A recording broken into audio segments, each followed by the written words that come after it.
probably. Where's the gavel on that one? All right.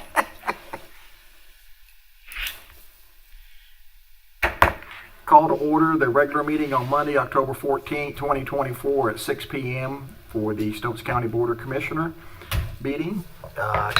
If everyone will stand, please, for the invocation and continue standing for the Pledge of Allegiance. Gracious Heavenly Father, thank you for this chance to meet. Thank you for this beautiful weather and this beautiful county that you have given us. Please be with all the victims from hurricane. Comfort them, give them strength. Watch over, guide us, and give us a safe trip home. Amen. Allegiance to the flag of the United States of America and to the republic for which it stands, one nation, under God, indivisible, with liberty and justice for all.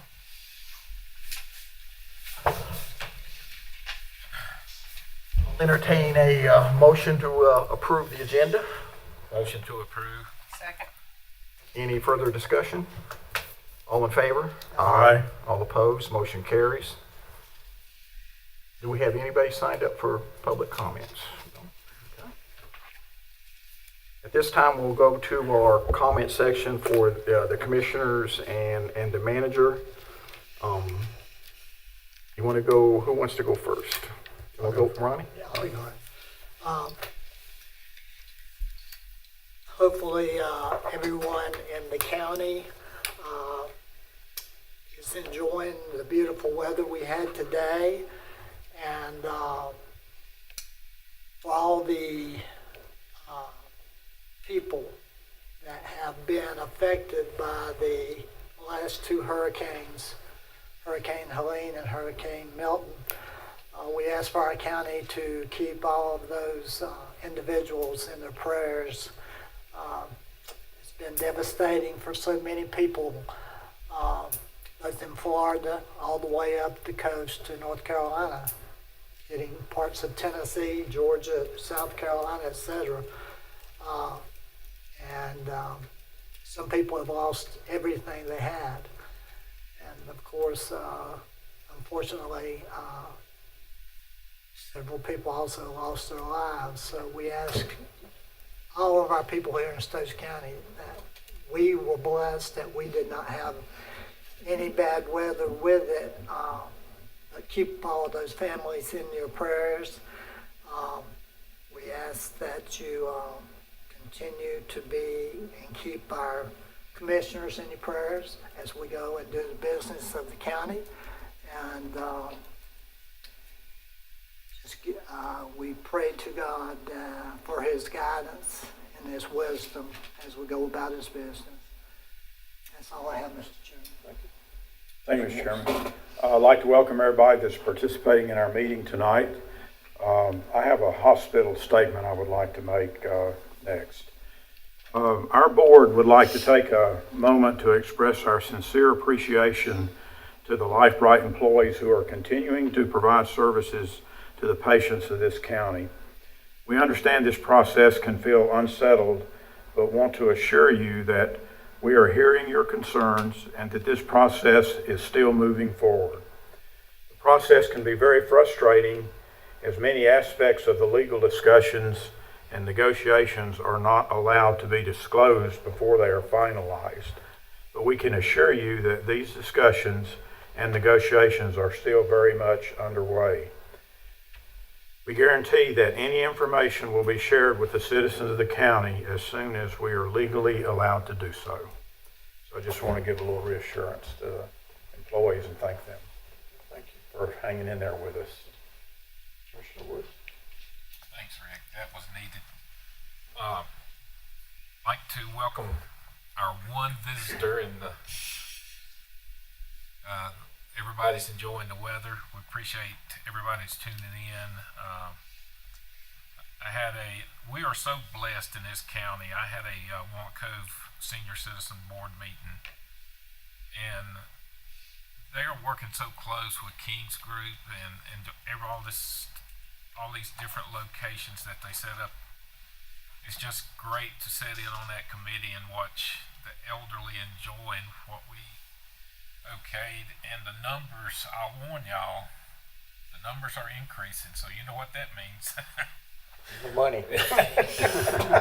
So, also 60 plus is this Thursday. I will be there helping load food.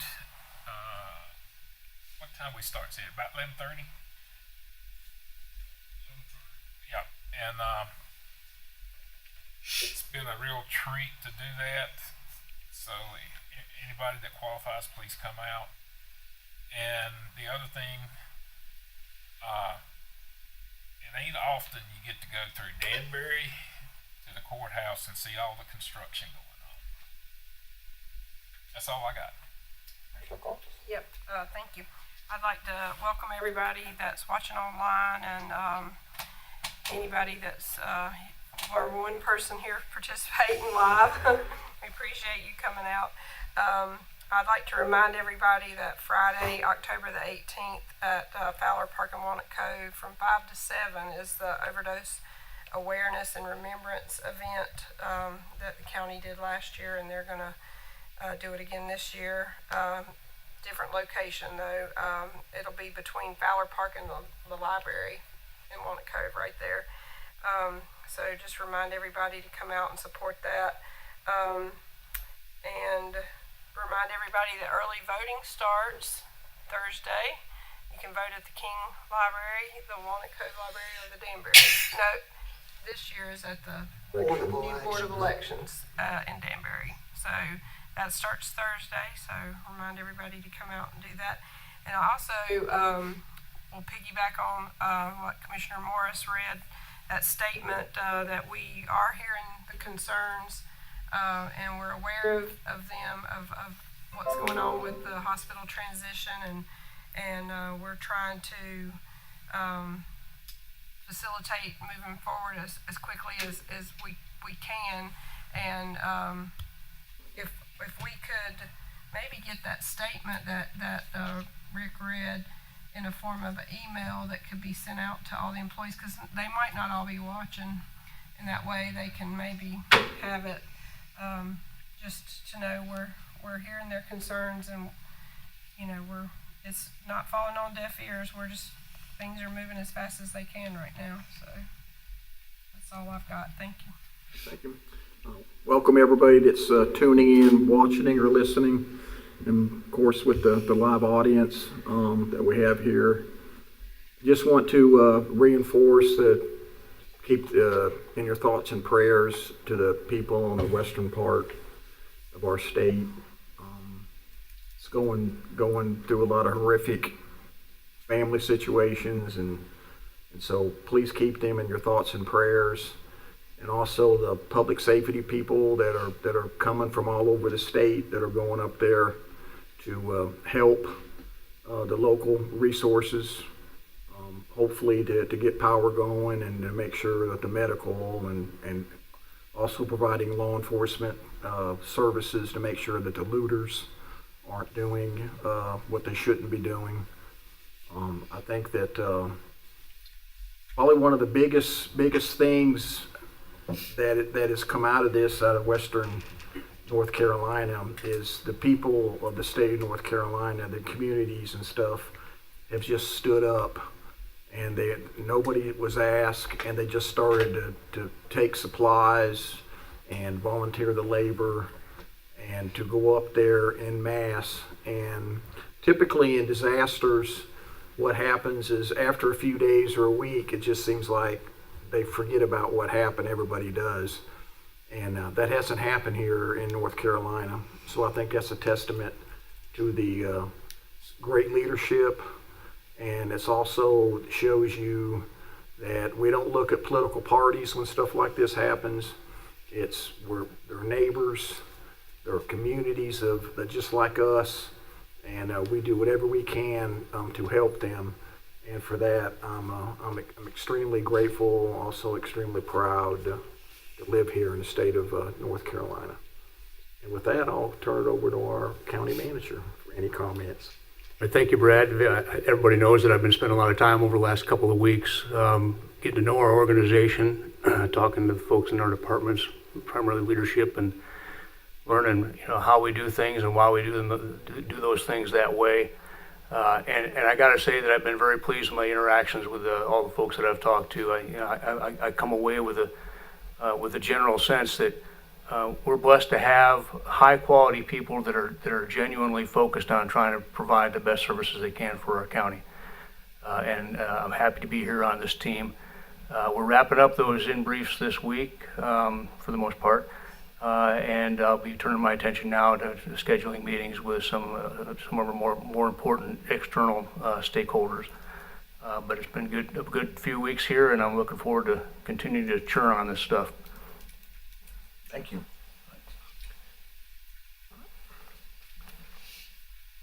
At this time, I'm going to read the conflict of interest statement. Before moving further, does any member have a conflict with any of the items on the agenda for tonight, or one that could be perceived as a conflict of interest? No. Okay. All right. At this time, I'll entertain a motion to approve the consent agenda. So moved. Second. Any further discussion? All in favor? Aye. All opposed? Motion carries. At this time, we'll go to the discussion agenda, and County Manager Jeff Sanborn will present. I get the privilege of trying to make this thing work for the first time. All right, thank you for this opportunity to talk about strategic planning and a framework to support that. You know, I've had a lot of conversations with you all, both before and after I was hired, collectively and individually. And you know, I think that it didn't take very long before it became very clear to me something that you all already understood very well became very clear to me, and that was that we needed to work very hard together to put together a system that lays the groundwork for better strategic planning and resource allocation in the future. And so that's what this conversation is about tonight. And I look forward to sharing some of these recommendations and insights with you. No, it doesn't work. No, I'm pointing at myself. All right, so what I'm going to describe to you today is an approach that a lot of organizations use. A lot of local governments use it, and a lot of other organizations, both public and private, use a framework that's kind of modeled after something called a balanced scorecard approach. And that's a funny couple of words that most of us don't understand, but I hope I'm able to articulate to you tonight how that system works and how it can better serve us. So I want to describe what that framework looks like to you, and hopefully get your concurrence on moving forward to develop something like that for us in the future. And then as part of that, start a dialogue with you about what the county's vision statement might be. And then maybe even, we might even get to the point tonight where we have some consensus on what a mission statement should say for Stokes County. All right, so this is kind of what a planning framework looks like to support a balanced scorecard. Now, this isn't a balanced scorecard, but this is the underlying kind of theory behind it. And as you can see on the top of the slide there, those are two words, vision and mission, right?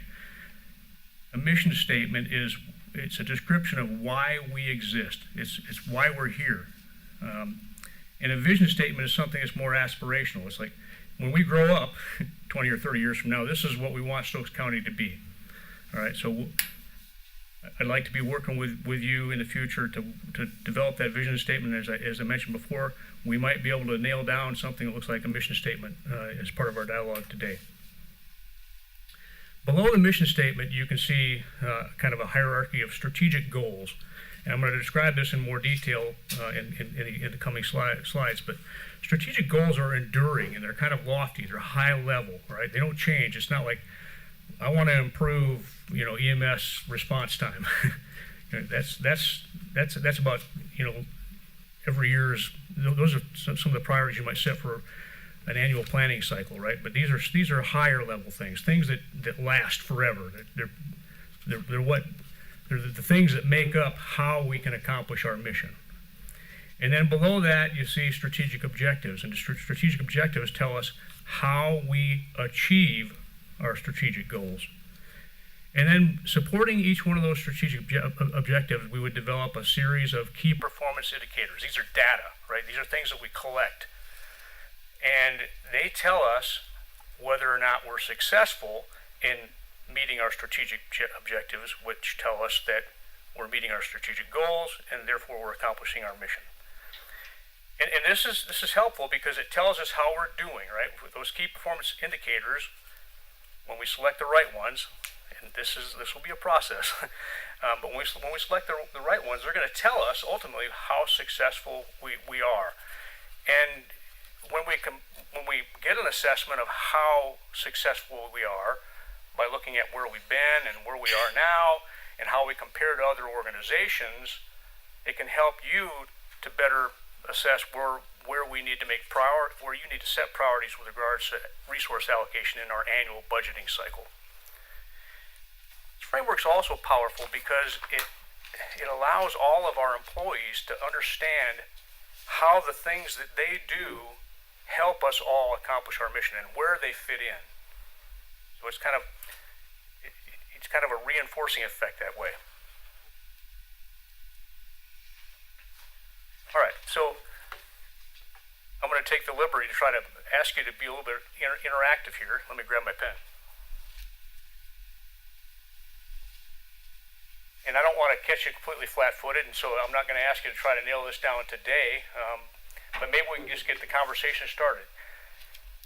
If you think about Stokes County in 2045, or that general time frame, what kind of adjectives would you like to describe Stokes County?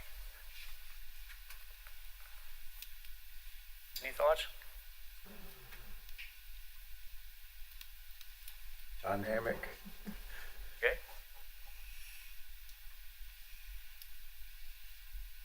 Forward thinking. Forward thinking. Okay. Efficient. Efficient. Okay. Trendsetter. Trendsetter. In other words, be a leader. Leader. Okay. It's not an adjective, but destination. A destination? Yeah, be a destination, yeah. For? Or tourist. Tourists. Okay. Anything else?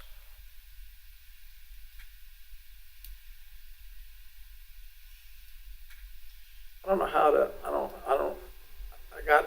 know how to really explain. You can put it into Maybe it's a statement rather than a word. I mean, yeah. Whatever the framework is.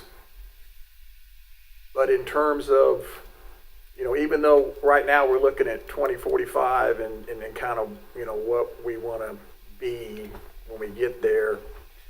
But at the same time, I think we have to have the foresight and we have to have the ability to have the mid-range forecast to get us to 2045.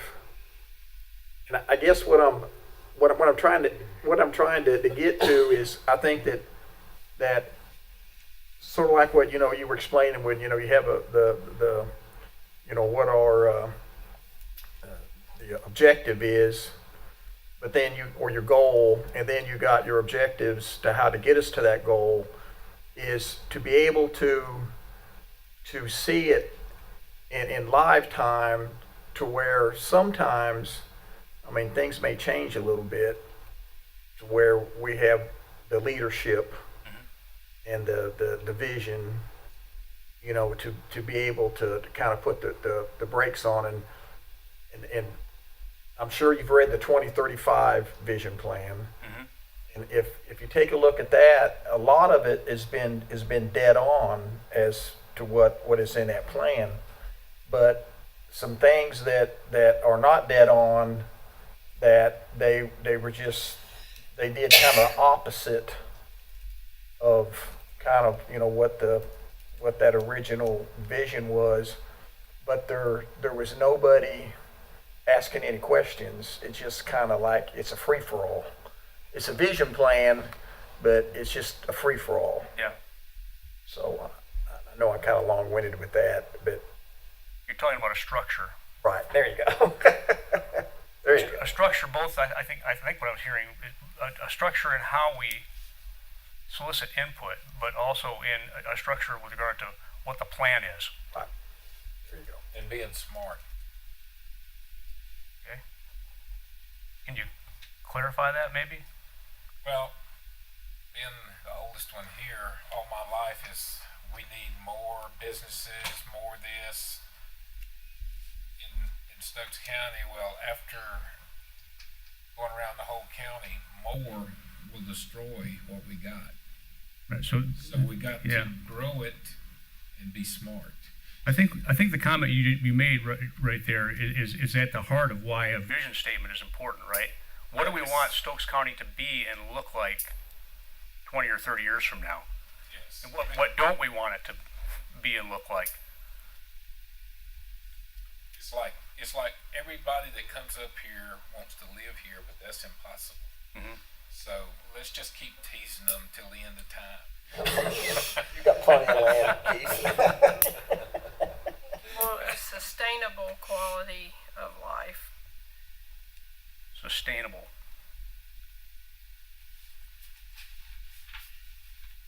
Competitive and unified. Competitive and unified. How about thriving? Thriving. Communities.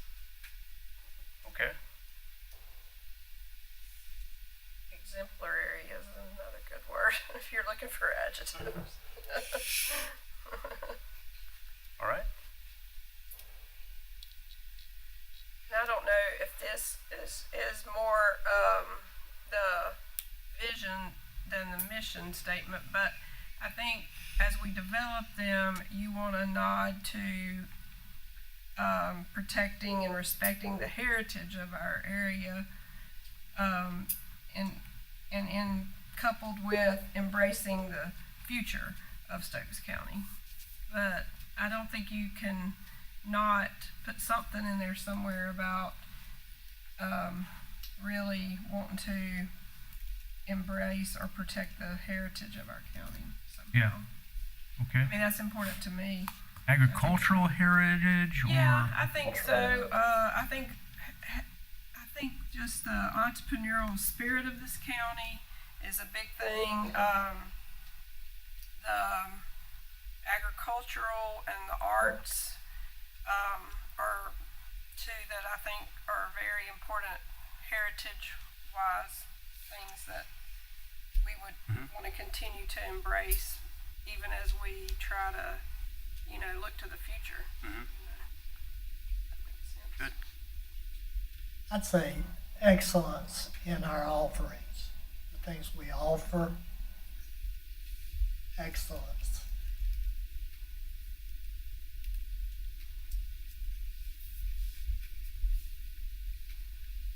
in our services. Yes. Okay. I'd say something about connected in the context of internet, whatever the technology is. I guess technology-wise, that we're connected. Yeah. Okay. Like access to resources, infrastructure, whatever.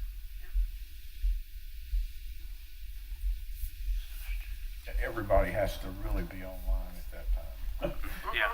or whatever the definition of that is. It'll be satellite then, you gotta worry about it. I think too that we need to, as we go through this, we want to make sure we're paying attention, to our public schools, the education, looking at the current trend that's put out by the state every year, that there's going to be more of the, like what Keith was talking about, of the elderly that are moving into Stokes County, retirees, and they're not bringing kids into the school system.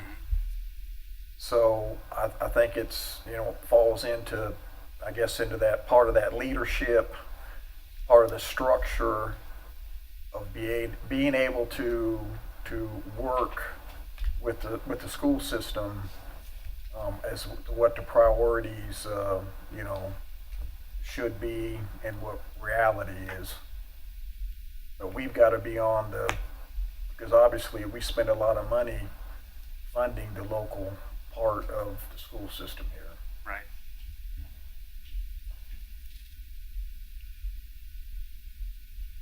Anything else?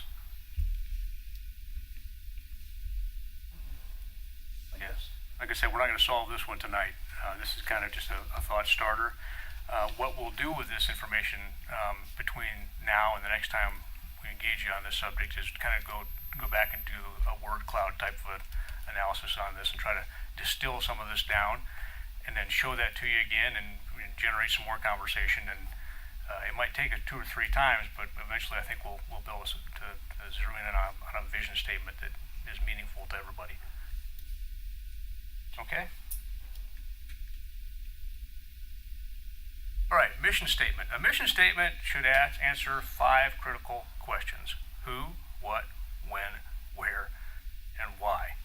And it also should be very brief and succinct, right? You don't want a big paragraph long mission statement. You want it to be something that people can latch on to and understand it very quickly.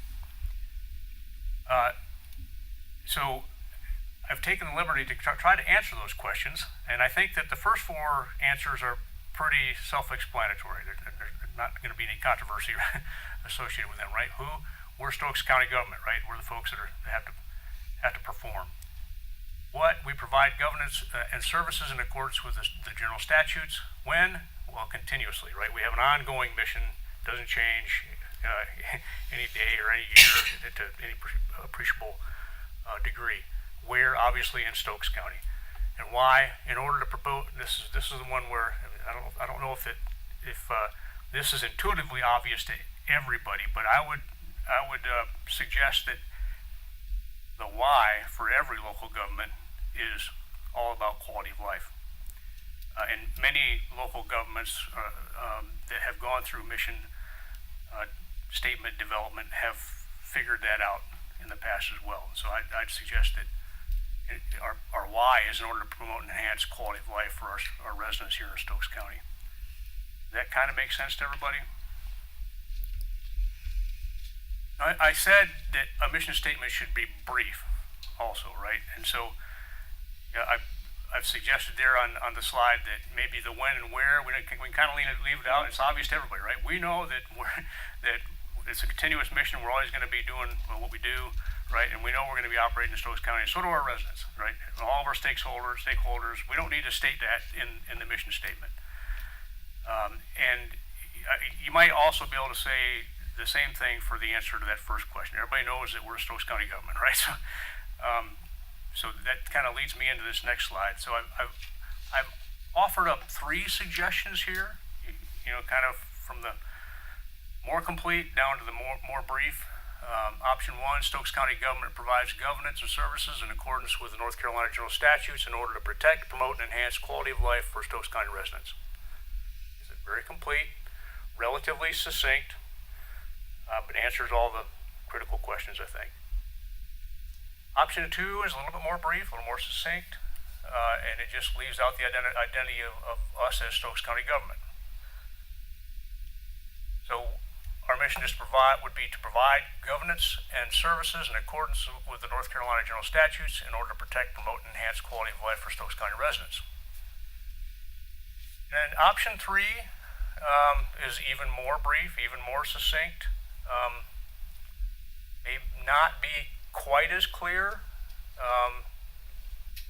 because I think that identifying the fact that we're here to provide governance and services is maybe important in our mission statement, as well as the tie back to the general statutes, right? We exist because the general statutes tell us what we can do and how we're supposed to do a lot of that stuff. But that's an option. You could distill it down to something like protect, promote, and enhance quality of life for Stokes County residents. If you did, you wouldn't be alone. There are other local governments in North Carolina that have a mission statement along those lines. Do any of those three resonate with you all? Number two, to me. Number two?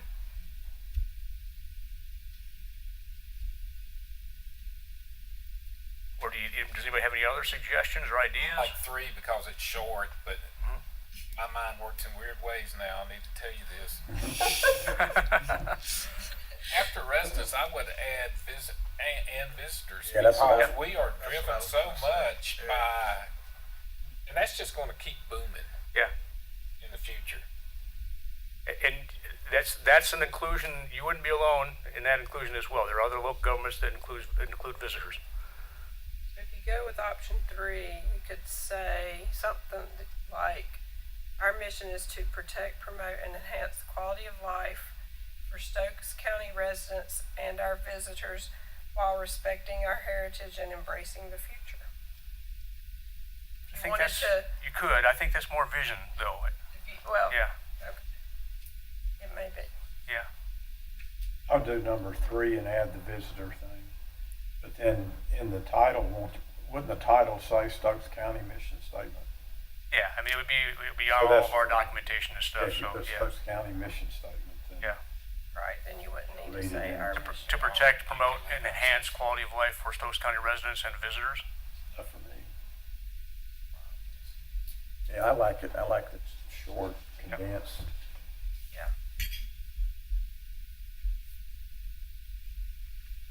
Okay. So, we'll be talking about this probably 3 or 4 times in the future. If you want to come back and re-engage on this, then by all means. But at least we have something to start with. So while we're on this, I'm veering a little bit, but I mean, in your opinion, in your mindset,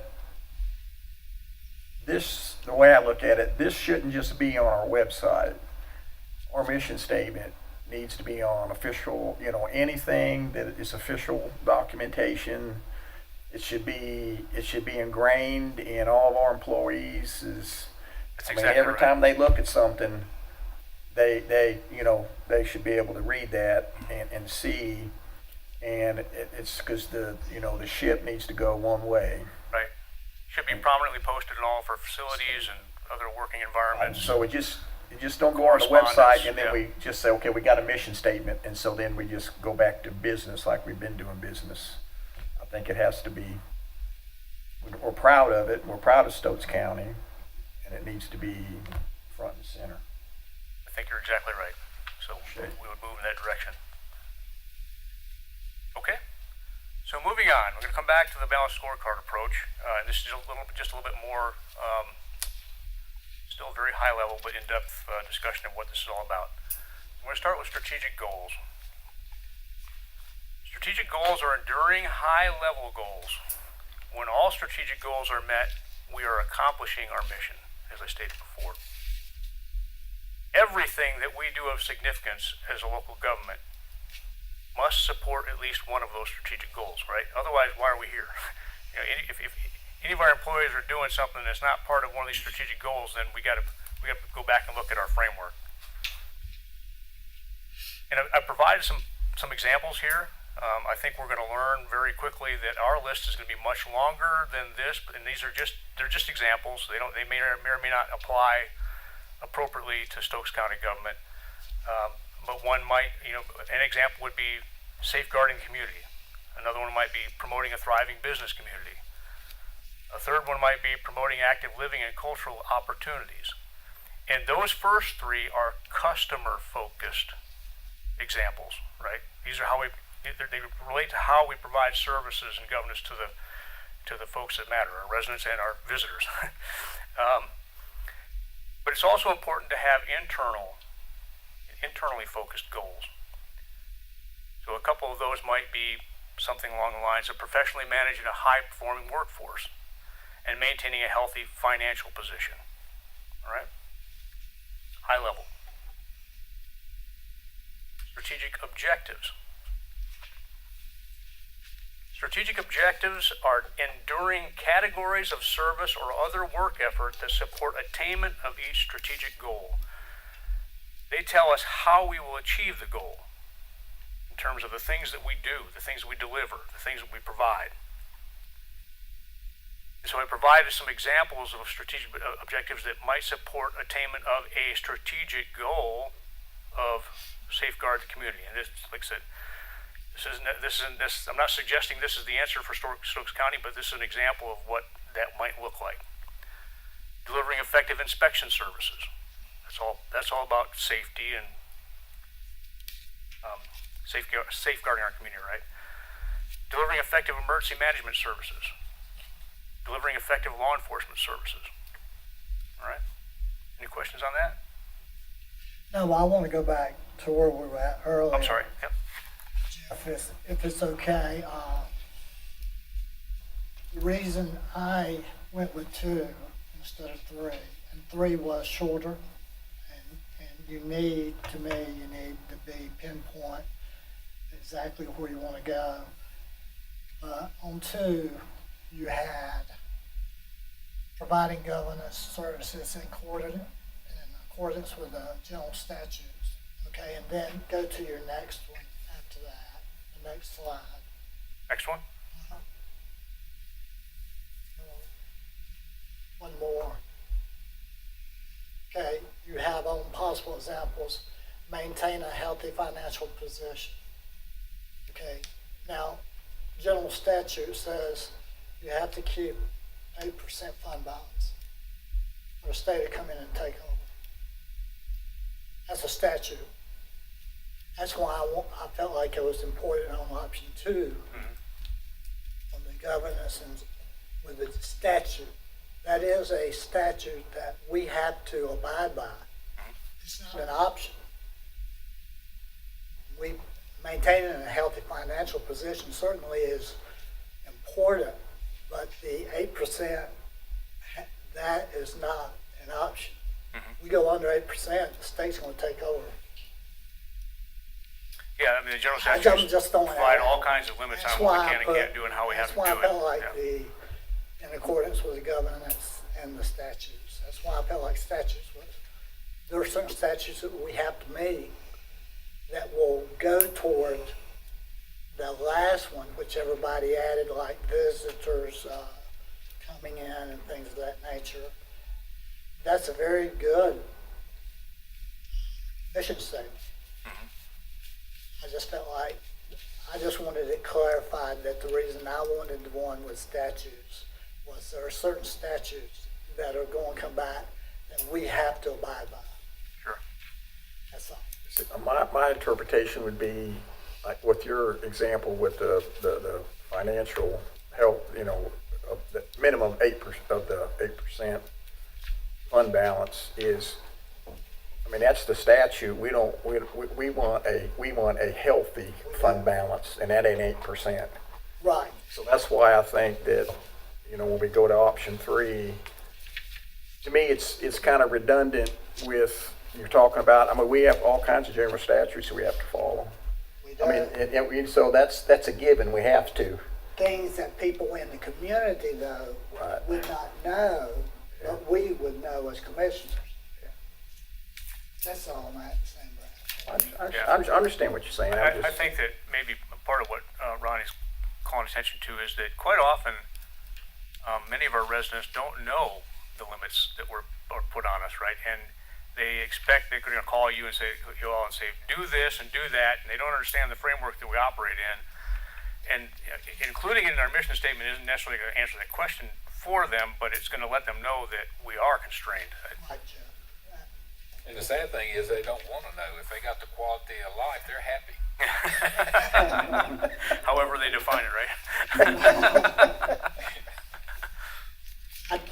I just wanted to clarify that, Jeff, and thank you for your time. And Brad, it's nothing, I just felt like I know. there's a lot of people that may not understand why we are obligated to do certain things.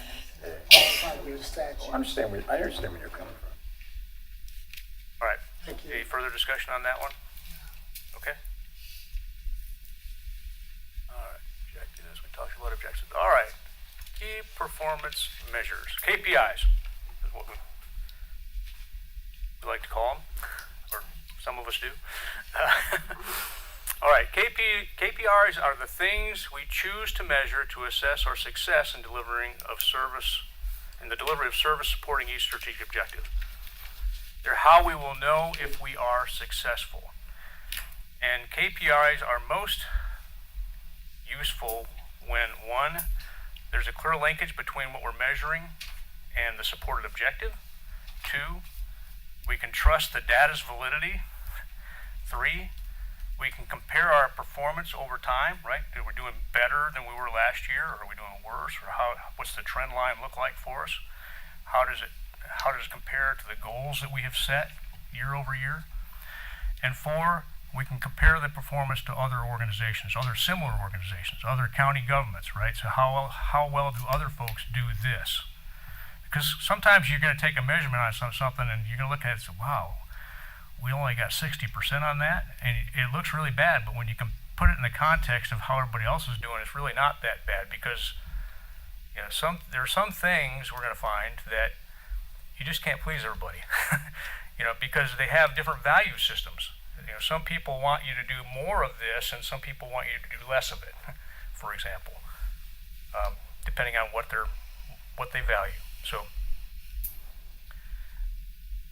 continuing on with the previous examples that I've used, possible KPIs for a strategic objective of delivering effective law enforcement services might be things like percentage of residents whose overall feeling of safety in the county is good or excellent.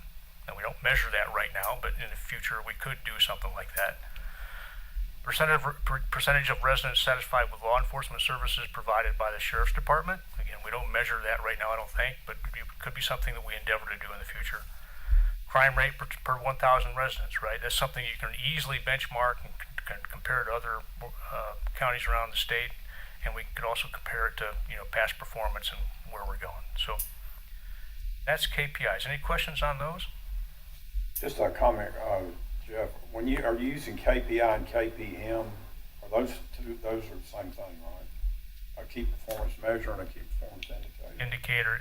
I think KPM is not what I'm familiar with, but I suspect they're the same thing. Same thing. Yeah. I just make sure it wasn't too. KPI is used in the business world all the time. Yeah. I hear it every day almost. Yeah. That's just a metric, then, is what you're saying. That's right. Yeah, they're the things that we're measuring in an effort to understand how well we're doing. Okay, got it. They aren't telling the whole story, right? But because it's just data, you still have to apply some subjective analysis to the data to figure out, whether or not that performance is okay, or what else is going on, right? So they're indicators. They're telling us what data is available that can help you understand. All right, so I'm going to go back here. Are you all comfortable with this? Are you comfortable with us moving forward to flesh this out? This is where I come from. This stuff here, this is great. Yeah, I mean, this is. So should those red arrows say KPI on them instead of KPM? Yeah. I don't know why I did that. That was my question. That's what I'm trying to. Yes, they should. Okay, good. I'll flog myself 100 times when we break up tonight. Okay, I'm good at that. Yeah. If that's KPI at the bottom. I have one other question that you can answer later or now, whatever. But do you have a desire to, as we implement this stuff that you're talking about that we all like, I can tell you already from reading it ahead of time.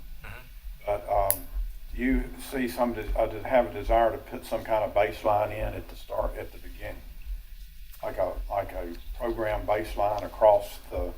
In terms of the measurements, So you mean? show where you started, basically, and then measure off that baseline as we go forward. Yeah, I think we're going to have to do that. So I think as we move forward, I think it's going to take us a little bit of time to work together to flesh out the details. Although if you all have seen some of the draft stuff that I put together, the specific language and strategic goals and objectives and KPIs that support those. But what I'm going to need the opportunity to do is engage all of our department heads and collective. What are we measuring right now? What can we provide for you, right? So, and some of that stuff won't necessarily be what we settle on for KPIs moving forward, but it's the indicators that we have right now. What are the things that we're currently measuring, or we can easily find out between now and maybe December or January. And then, once we get all that fleshed out, I have suggested, and I've gotten some positive feedback from you all, that it'd be helpful to have a strategic retreat. I call it a retreat, but it'd be here local somewhere, maybe right here, 1 or 2 days in December or January, where we provide you all that feedback on here's what we're measuring. In some cases there's going to be alignment with KPIs.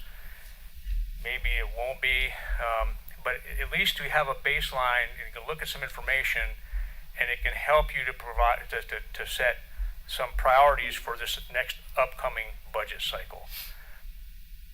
So are you talking about a 5-year plan and then expanding it? Is everybody as comfortable with it? If we can get there, I would like to engage you in a conversation about a 5-year plan at that same time, right? So some of these things you say we need to do that and that and that and that and that, but we don't have the resources to do that and that. Maybe we only have resources to do what you guys see as the first 2 priorities in the first year, and so we got to make a plan to do the other things in the out years, right? And we keep carrying that forward each year as we come back. We look at what are the things we didn't get to last year. We program that one in year 2 and that one in year 4, and we update that the next year, type of a framework. I think I answered part of the question, but not all of it. No, I'm good. Okay. It's a lot of work doing those KPIs, I can tell you that. It is, and it's the hard part. It is the hard part, and having been through this experience for a number of years, it's an ongoing process. We're gonna make decisions. The first iteration is, yeah, that's it.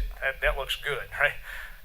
And then a year later, we're going to look at that and we're going to say, why did we decide to do that? This would be better, right?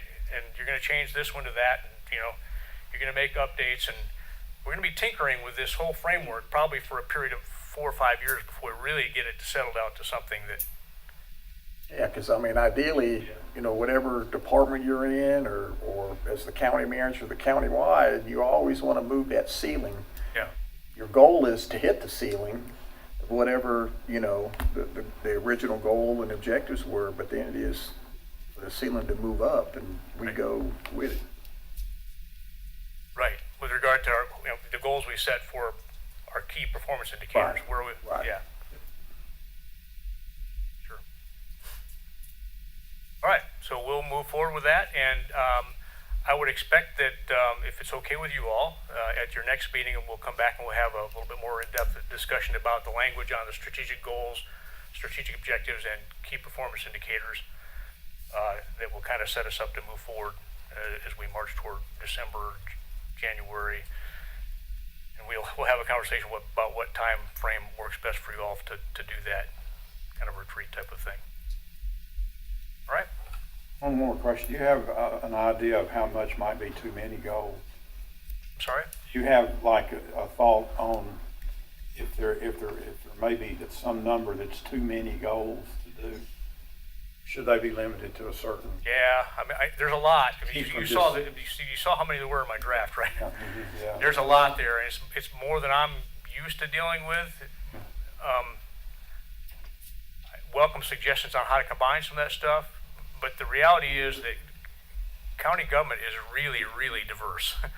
Yeah, it is. I think probably you're going to have to probably prioritize and then bring it back to the commissioners, to see. If there's a way to Yeah. combine some things, or yeah, we'll certainly give thought to that. I want to make sure we don't leave anything out, but yeah. One other point you might, I think you may have even, something you sent us said this already, but somehow incorporate into this or make it clear what an integrated function the county is. these, even though they're diverse departments doing different things, Yep. the function itself is a very integrated kind of function. So. Yeah, and I think that'll jump out, well, it will jump out to some people, because you're gonna see, I think as we move forward in this development, that some departments support different objectives and different goals.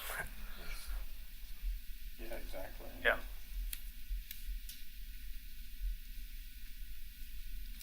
All right?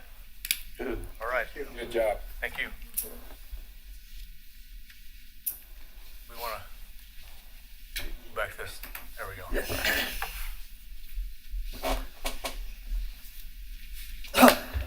All right, next on the discussion agenda is clerk to the board position, and the same person that was presenting before is presenting again. Talk some more, all right.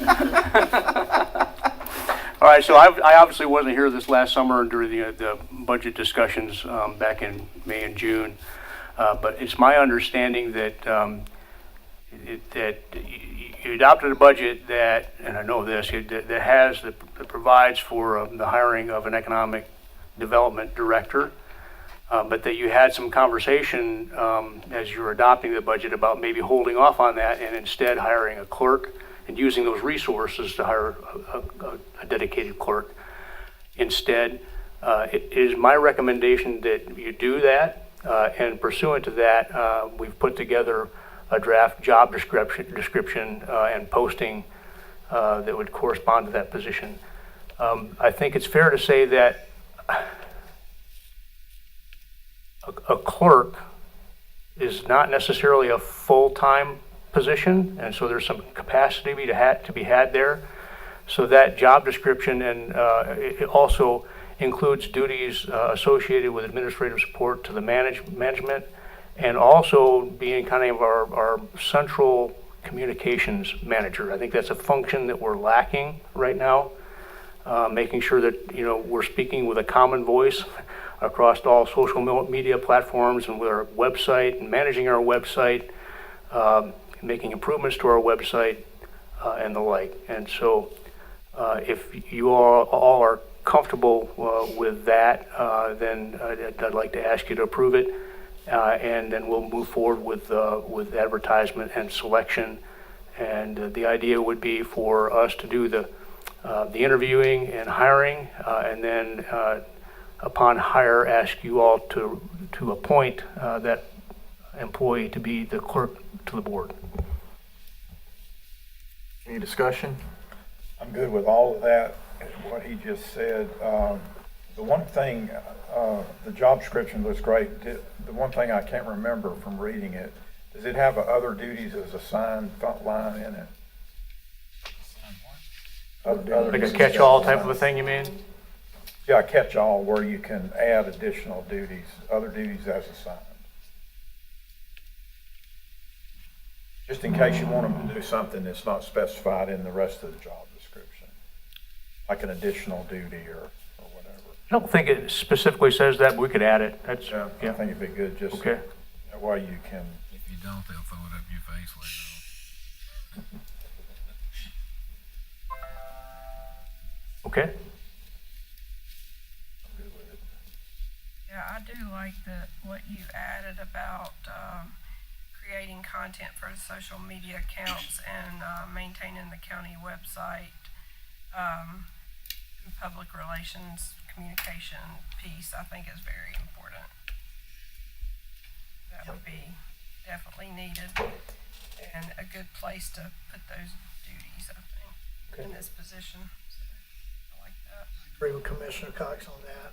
That's something that we need, I believe, is the one where it says receives and responds to information request and public records request, and then also the handles public relation and press release matters.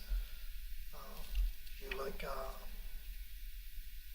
just as an example, Alamance County's come through quite a bit in the last year. County, schools, everything. Mm-hmm. But when you watch it on Fox 8 or WFMY2, that's usually the same person that's delivering the information to the media. You see a person, that person's designated. And I think it'd be very Right. important Let me ask a question then. I think when I was county manager, I had myself labeled as a public affairs officer, which I could delegate. I mean, that didn't mean I had to be doing it every time. For instance, if emergency management was doing something, emergency management director went straight to the press, did, answer questions or whatever. But in this context, who would actually be the public affairs officer? Are you thinking? I think I'm responsible for everything, but I think that for most routine stuff, it would be going through the clerk. Okay, so would the clerk be the public affairs Yeah. officer then? Would you Yeah. want to give them that title along with it? No, communications specialist. Oh, okay. Yeah. Yeah, I think Yeah. if you're looking for the face of county, like Yeah. the spokesperson, it still should be him. Yeah. Yeah, that's what was my point too. Yeah, yeah. Okay. I get that say they would go through the clerk to Yeah. communicate. Well, I think the request. talking head, if you will, Yeah. it can be different for a lot of different situations. Yeah, It's- depending, like you it might be said. emergency management, it might be the sheriff, might be me, it might be health. I mean, depending on the subject. Subject. I think it's a Yeah. a situation Yeah. case by case. Yeah, Might be for sure. you on one situation, it could be the EMS director on another, the sheriff on another. But I do think the clerk could handle some of the items. The information requests and, yeah. Yeah. One thing, there's a And difference. the language that we use in written communications and, yeah. One other difference in there is elected officials versus non-elected. About, elected officials do certain things and then all the rest of the people do what you tell them. Right. So just to keep that distinction. You would Understood. want to make sure, you'd want to make sure whoever it is is very well versed in how if they're able to, if they're going to be the communications person to release something, it's like a press release or something, they need to be, I mean. Need to kind of know what they're doing. Yeah, exactly. I mean, ultimately, he's responsible. Well, yeah. Yeah, it's gonna go through him. You'll probably read it before they send it out. Right. Yeah. Definitely want the person, Checks and balances. I was gonna say, you definitely want the person to be knowledgeable of what they're sending out. Yep. Yeah. And the effective words, right? I Yeah. know that. Yeah. Yeah. So I think we got a consensus of the job description's okay with the added couple things that y'all said. But would you like us to move to action tonight? Sure, if you're comfortable with that. Yeah, I'm good with that. Okay, okay. Yeah. Let's move that, Amber, to action tonight. Next up is the Francisco Park Memorandum of Understanding. I'll talk about that just real briefly. Just a little bit of background, as you know, land was donated by Mark Black and family, 15 acres for a park right next to the old school.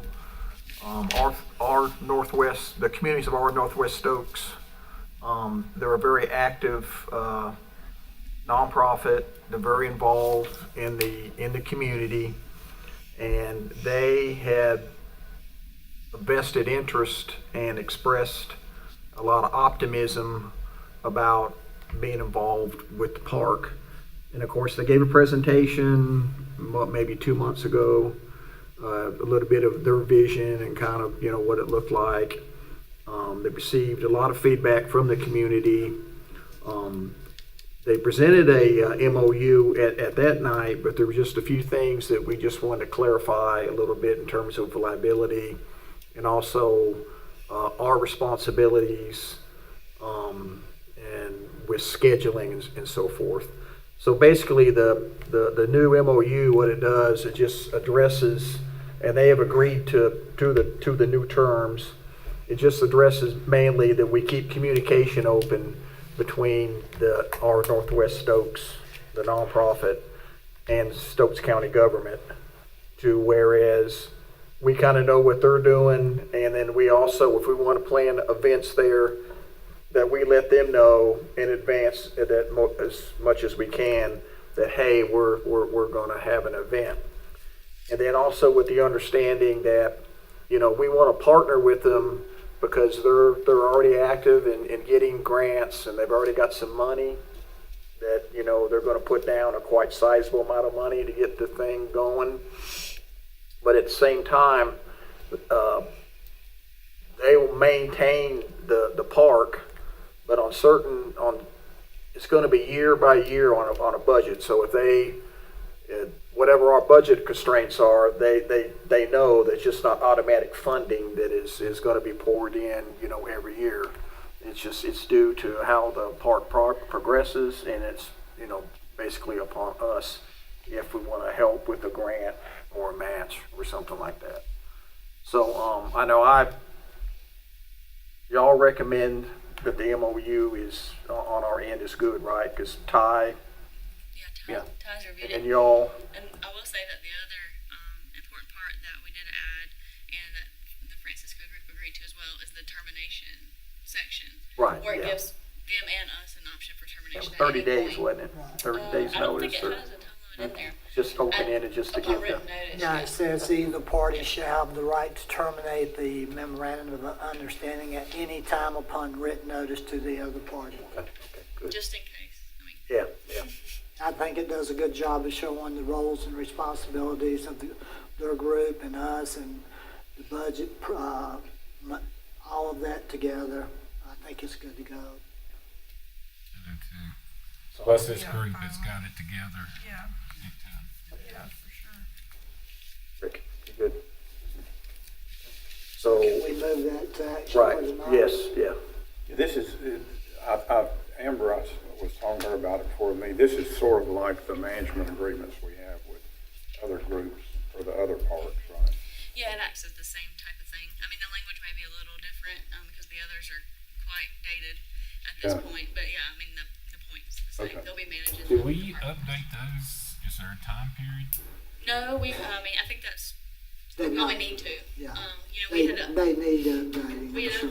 updated the So why Walnut can't Cove. everybody have the same thing, Yeah, agreement? right. I agree. We should Keep it probably look at simple. updating those.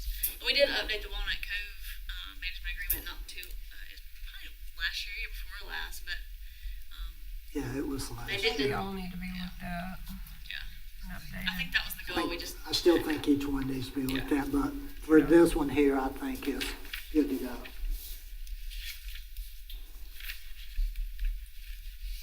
And next is the 2025 Board of Commissioners meeting schedule, and Amber will present. So it's already that time again to plan for 2025. So so presented before you is just an example public notice for the 2025 Commissioners meeting schedule. Nothing odd about it. Just it reflects the meetings as we've been having them on the second and fourth Mondays of the month. The second Monday at 6 o'clock p.m. and the fourth Monday at 2 o'clock p.m. and every date corresponds to that. The only difference is that, like this year, the one for Memorial Day, we'll have that meeting on a Tuesday instead of that Monday because it falls on the holiday. And that's the only difference. And normally I attach the planning meeting sheet behind this one, but because we're doing the planning meetings now at the commissioners' meetings, there's no need for that. It'll just be included in the agenda along with the other stuff. We have a consensus that it's I think it's good good. to go. Yeah. I have one question. Are you guys going to segregate out the planning piece of those meetings to either do it maybe before you do the other discussion items so the planning people don't have to sit through the whole meeting? Or I think we could do it thought about however that? you want to do it. I don't think we thought necessarily we would suggest that, but I can see the logic in one or the other being first. I would just rather do it in a regular board meeting. This way, we don't have to What are you talking about? open up, huh? I'm talking about doing it in the board meeting. I'm just saying, Start Where out. does it fall? Oh, you're just talking about just the order. Yeah, okay, yeah. do the planning first, Okay. and so the planning people So don't it would have be, if there are planning things on the agenda, it would be planning discussion first, then planning action, and then other discussion and other action. Is that what you're suggesting? know, something like that. Yeah, because we'd already agreed to do it in our regular meetings. Mhm. Now it's just a point of emphasis. Commissioner Morris, I think, is saying us have that at the beginning so they don't have to sit through the whole meeting. Mhm. We can do discussion and take care of that, and then they can leave, and we'll have to sit here for the entire meeting. Can I make another suggestion? Yep. We put a limit on how many we do per meeting. Because we don't need a 6 or 7. Yeah. There are some things The odds that, about happening are Yeah, pretty slim. pretty slim, but sure if we don't, there'll be eight projects we gotta approve. Yeah. Here's a- there are some things that the general statute is going to tie our hands in terms of how long it takes us to process things, something after a planning board makes a recommendation. But there may be other things that can come off, so we can have a goal to limit that. I just. Then the other thing is we have to also, it's like, kind of like we're having two separate meetings, but in one meeting. Mhm. So that, whatever the reasons we agreed to before. But so in that little first section where you do planning, you'd also have to do the action Mhm. before you get to the discussion on the second part. Well, just for doing the agenda, you could create a heading, just like here, on our agenda where it has like consent agenda, discussion agenda. You can add a heading, so I could add planning and then discussion and action. Oh, yeah. Wouldn't Yeah. be much different than the meetings where we've had public hearings at the beginning. Yes. That's, That's a good point. With the agenda software. You might, you might encounter a situation or two in the future where we have planning things to attend to during a given meeting, but you have 50 people that show up for a different topic. Right. So you might want to maintain some flexibility about that type of situation where you want to attend to the business that's got everybody here first, and then. Yeah, that's a good point. Well, generally, what do we have? 4 planning meetings a year? Yep. And the most I've ever seen us take action on or have topic-wise is maybe 3 or 4 Yeah. things, and that's over a 3 or 4 month span. So I can't imagine if we're meeting twice a month that we're not going to be able to do 1 or 2 here and there where we need to. I agree. I mean, It seems more efficient. this is 8 years for me, and the most I can ever remember at one meeting is 3. Mm-hmm. Even though you aren't doing That's it every in 8 month. years. Yeah. 3 is the most we've ever had at one time. It shouldn't be. I don't think it'll be a problem. So we can just move that to action as well. Yep, please.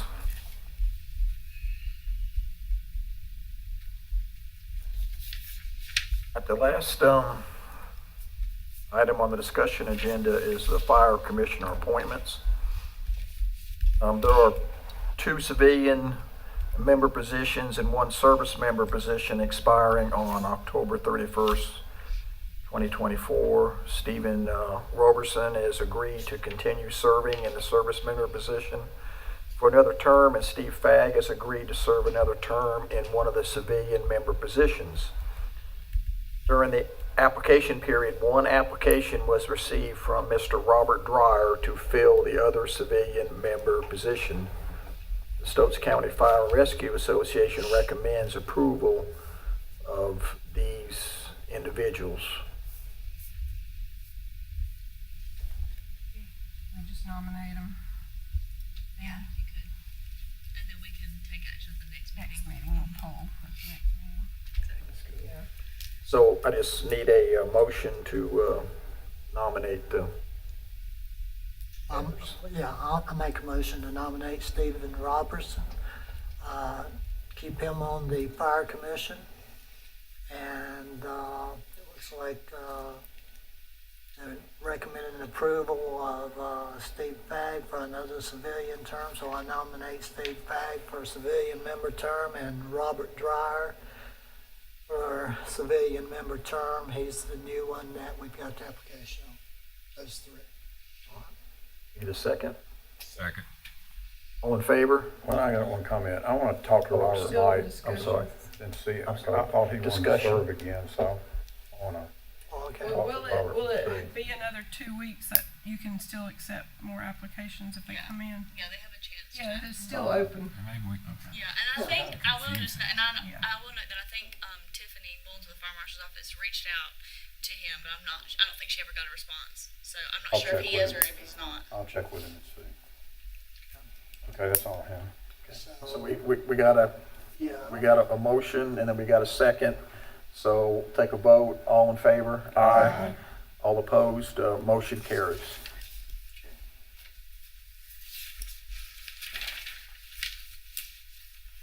Now the action agenda. First item is the clerk to the board job description.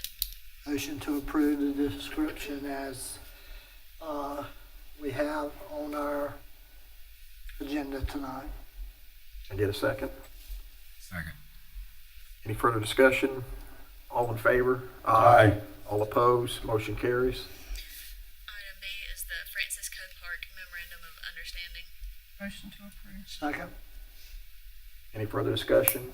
All in favor? Aye. All opposed? Motion carries. And the last item is the 2025 Board of Commissioners meeting schedule. Motion to approve. Second. Any further discussion? All in favor? Aye. Opposed? Motion carries. And Amber, can you read the rationale for a closed session? To consult with an attorney employed or retained by the public body in order to preserve the attorney-client privilege between the attorney and the public body, which privilege is hereby acknowledged pursuant to General Statute 143-318.11A3, and to discuss matters relating to the location or expansion of industries or other business in the area served by the public body, including agreement on a tentative list of economic development incentives that may be offered by the public body in negotiations, which privilege is hereby acknowledged pursuant to General Statute 143-318.11A4. Motion to enter closed. Any further discussion? All in favor? Aye. Opposed? Go into closed session, and we'll take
Yep, we're back in open Back session. in open, I'll make a motion, we adjourn.